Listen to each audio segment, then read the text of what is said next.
जो शौहर है उसने बिना मुझे बताए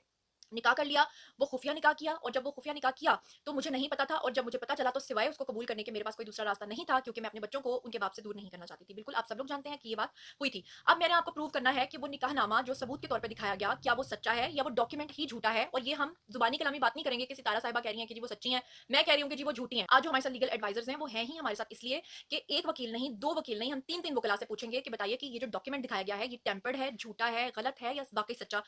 ये निकाहनामा है। सबसे पहले मैं आपको बताती हूँ कि उसके अंदर क्या-क्या प्रॉब्लम्स हैं ताकि जब वकला आपके साथ हमारे गेस्ट जो बात करें आपको समझ आ सके। अगर कोई शख्स दूसरी शादी करना चाहता है तो उसको जो पाकिस्तान का कानून है उसके अकॉर्डिंगली 2 शर्त पूरी करनी पड़ती है या 2 में से 1 शर्त पूरी करनी पड़ती है। शर्त नंबर 1 ये होती है कि या तो उन दोनों के बीच में तलाक हो चुकी हो तभी वो शख्स दूसरी शादी कर सकता है या फिर उसको अपनी पहली बीवी से इन रिटर्न इजाज़त लेनी पड़ती है और सिर्फ़ अगर बीवी खाली इन रिटर्न इजाज़त दे दे वो नहीं बल्कि प्लस उसको यूनियन काउंसिल से जाकर एक सर्टिफिकेट लेना पड़ता है और वो सर्टिफिकेट लेकर वो निकाह खां को दिखाता है और निकाह खां उसको फिर निकाहनामे के साथ जोड़ता है और फिर उनकी शादी हो सकती है। लेकिन यहाँ पर आप लोगों को याद रखना पड़ेगा कि सितारा यासीन या कोई भी एबीसीडी खातून जो है उनका ये क्लेम था कि जनाब आली मेरे शौहर ने खुफिया निकाह किया था और मुझे पता नहीं था और जब मुझे उन्होंने बताया था तो मेरे पास सिवाय अपनी सौतन को कबूल करने के कोई भी रास्ता नहीं था। अगर कोई भी शख्स इस कानून को वायलेट करता है, तोड़ता है, क्योंकि बहुत सारे लोग ये कहेंगे कि आज से 10 साल पहले हमारी शादी हुई थी और जनाब उस वक्त तो ये हुआ था, उस वक्त तो ये हुआ था। तो मैं आप लोगों को बताती चलूं कि ये कानून पाकिस्तान में नया पास हुआ है जो पिछले 2 साल से चल रहा है, 1-2 साल से या डेढ़ 2 साल से चल रहा है। अगर इससे पहले 8-10 साल पहले या 5-6 साल पहले या 3-4 साल पहले आपकी जिंदगियों में ऐसा हो चुका है तो आज के पाकिस्तान में ये नहीं हो रहा है और ये नहीं हो सकता है क्योंकि इस कानून के मुताबिक आपका जो निकाहनामा है वो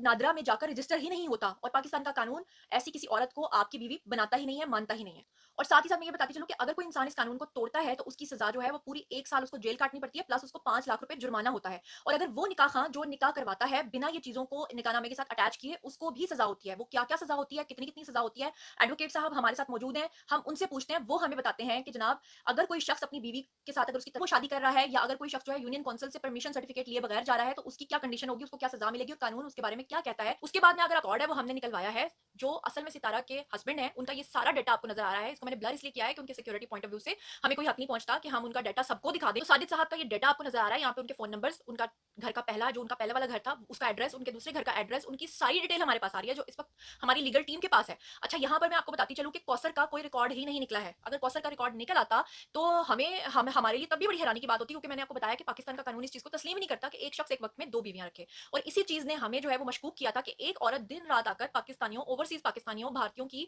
नींदें हराम कर रही है, ये कह कहकर कि उसके शौहर ने दूसरी शादी कर लिया, वो मजलूम है, उसके साथ जुल्म हो गया है और उसके जुल्म का अजाला करने के लिए ही आज का वीडियो हमने बनाया है। मैं फिर वही कहूंगी, मैं सितारा यासीन आपकी नीयत पे शक नहीं करी, लेकिन मैं सोच नहीं सकती, चले फर्ज करें कि आप तो अनपढ़ हैं, आप पढ़ी लिखी नहीं है, आपको कुछ पता नहीं है, लेकिन आपके बहन भाई, हत्ता कि आपकी बहन बाहर रहती है सऊदिया में, किसी ने आपको गाइड नहीं किया, किसी बंदे ने आपको नहीं बताया। लेकिन चले बहरहाल अब हम आपको बता रहे तो देखते हैं कि आप आइंदा इस चीज का अजाला करती हैं या नहीं करती हैं। यहाँ यकीन नहीं करना, आपने किसी की बात पे यकीन नहीं करना। एबीसीडी आपका किसी के साथ कोई नहीं है, आपके साथ मैं शेयर कर रही हूँ यहाँ सुप्रीम कोर्ट की जजमेंट। आप जरा सुप्रीम कोर्ट की जजमेंट देखें कि ये जो बातें मैं कर रही हूँ ये मैं खुद से कर रही हूँ या ये हमारा लॉ है, हमारा पाकिस्तान का कानून है। हमारे पाकिस्तान के कानून को कोई भी इंसान एबीसीडी आकर यूं सोशल मीडिया पे बदनाम नहीं कर सकता, गलत बयान नहीं दे सकता, टेम्पर्ड निकाहनामा नहीं दिखा सकता। झूठा निकाहनामा बनाकर दिखाना एक बहुत बड़ा क्राइम है। बहुत से यूट्यूबर्स ये कह रहे थे कि किसी का कोई हक नहीं, कोई कोई भी व्लॉग बनाए, नहीं जी नहीं, ऐसा नहीं होता। जेल की सलाखों के पीछे होता है वो शख्स जो खास तौर पे सोशल मीडिया के अपने नॉर्म्स, रूल्स एंड लॉज हैं। और अगर आप कोई टेम्पर्ड चीज लाकर गलत पाकिस्तानी कानून को जो है वो इंटरप्रेट करते हैं तो उसकी तो बहुत बड़ी सजा है। अच्छा अब मैं चलूंगी अपने जो हमारे तारिक मंजूर चौधरी हैं, एडवोकेट हैं जी, हाईकोर्ट को नजर आ रहा है स्क्रीन पे। सर ये प्लीज बताइए कि क्या ये निकाहनामा सही है और क्या ये टेम्पर्ड है और इसके अंदर जो आपको चीजें नजर आ रही हैं जिसकी वजह से आप इसको कह रहे हैं कि ये ओरिजिनल डॉक्यूमेंट नहीं है, वो हमारी ऑडियंस आपको सुन रही है, काइंडली बताइएगा। जो डॉक्यूमेंट आपने मुझे शो करवाया है, वो डॉक्यूमेंट तो बाय इटसेल्फ देखते ही पता चलता है कि ये वो टेम्पर्ड डॉक्यूमेंट है। वो टेम्पर्ड डॉक्यूमेंट इसलिए कि उसकी वो सारे पोर्शन जो जितने भी हैं उसके वो जो नकानामा फ़ॉर्म है कि लड़की और लड़की के वालिद का नाम है, आगे एड्रेस को छुपा लिया गया है। उसके बाद आगे